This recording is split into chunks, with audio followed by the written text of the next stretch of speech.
講起東京呢棟百年日本首相官邸，喺當地靈異圈一早出晒名，話係猛鬼空襲，一啲都唔誇張。呢棟1929年起嘅紅磚大宅，入面出過好多血案，有首相喺度遇刺身亡，戰時亦有唔少人慘死喺入面。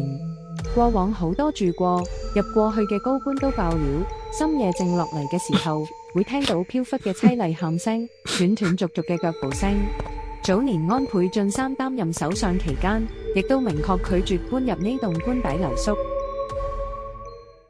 早前南韓總統李在明訪日，同日本首相高市早苗一齊，正正就係呢間鬧鬼首相府嘅園區入面散步閒聊。李在明率先打趣提起呢間官邸嘅鬧鬼傳聞，就咁問起呢件恐怖傳言。面對提問，高市早苗亦都直認自己搬入官邸留宿之後，每晚都親耳聽到唔明來歷嘅怪聲。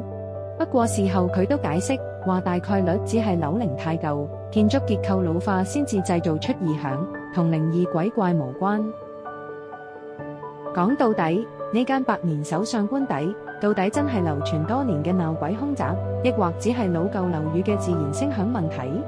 評論區不妨傾下。